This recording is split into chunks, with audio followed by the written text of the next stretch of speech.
What are you expecting from Coach this afternoon in film study and in practice? Yeah, I mean, I'm expecting him to get on us, and the biggest thing is I think he'll just make sure that we learn from what happened. And as far as players, I think that we should look at the tape and see what Michigan State did to us and try to take that from them and use that for ourselves when we play other teams. So I know that it could go either way, but from my standpoint and what I think coach will do is try to just get us to understand that we have to be aggressive coming out and have to be what Michigan State was against us, and that with us having such a young team.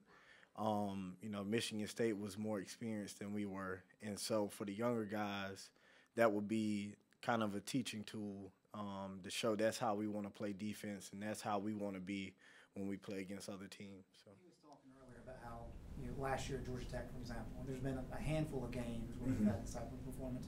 Has he been pretty consistent during your time here and how he handles those, or is it kind of a situation where you're not sure how he's going to respond? Yeah, it's pretty consistent. I mean, besides my freshman year, sophomore, junior year, I mean, we've had the same games where last year we went to Maui and came back and played against Indiana and nothing could go our way, but we learned from it and we got better from there. So hopefully this is the same thing and it's the same case, but regardless, I mean, we just gotta get better as a team. But it's just a little different from coach's standpoint and for myself and some of the older guys. This has been a team that has had a lot of older guys the last couple of years and more experienced, and now we have to change a little bit because we have a lot of young guys. So, we can't just jump into things and expect them to get it.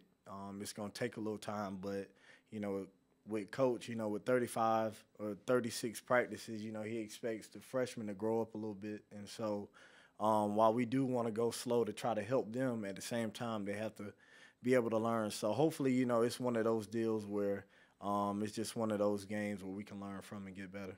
For you individually, at this stage in your career, do you dwell on what happened Sunday personally, or do you kind of just move on from it and get your mind right to help the guys today? Yeah, I moved on from it. It's the game of basketball. You're going to have your games where the ball's going in, but, you're going to have some games where it's just, not going to go your way. But we can't just sit back and just think about that game because we got a game Wednesday, we got a game Friday, got a game Sunday. So it moves fast, and that's why you have to put it behind you, learn from it, and just continue to get better.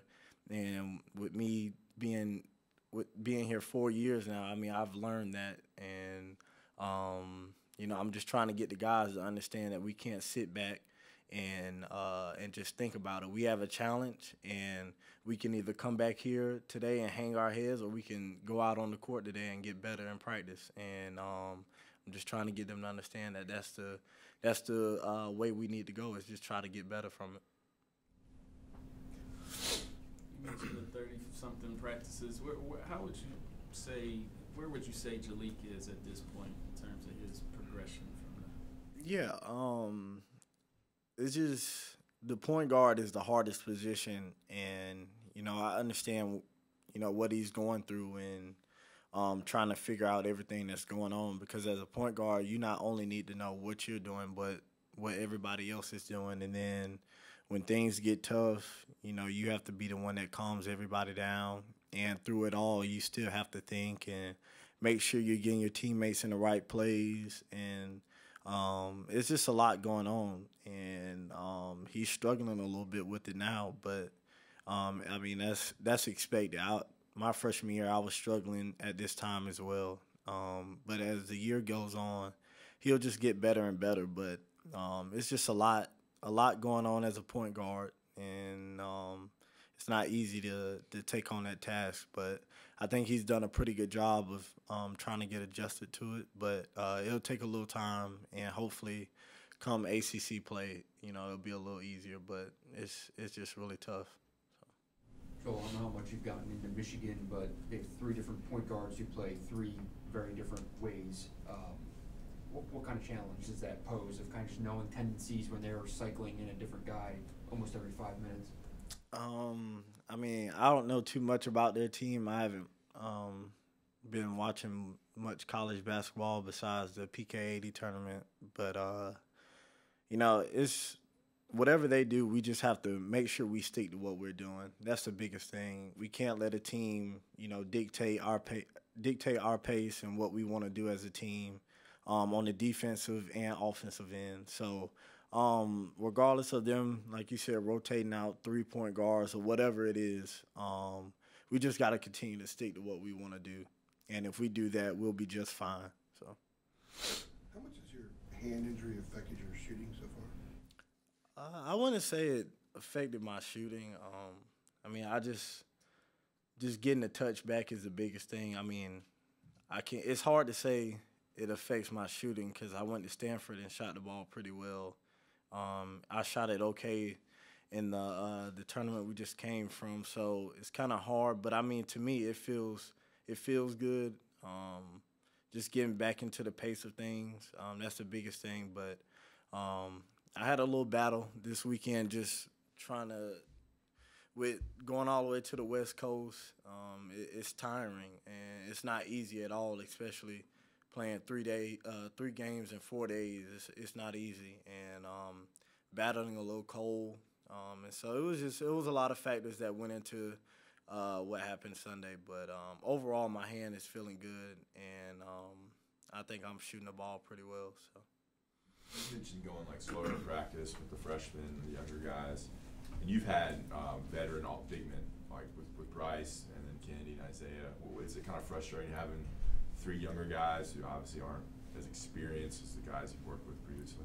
Yeah, it's tough because in a system like this, that's where you want to get the ball down low and you have younger guys, it's kind of hard to get the ball down there. You know, like they went up against an experienced group who on Sunday, and a game like that, it's just hard to get the ball down low.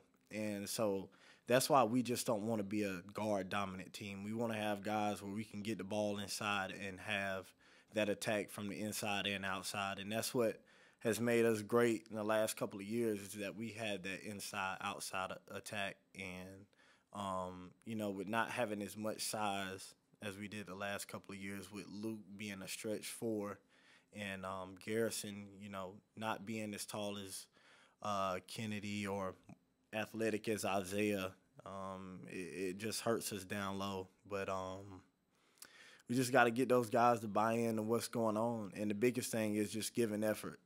Effort can, you know, make up for a lot of stuff. So if we can get them to do that, it'll make up for that. But it's just hard getting the ball down low when you have such young guys who don't know what to do with it and don't really know. They're doing too much thinking instead of just going out there playing.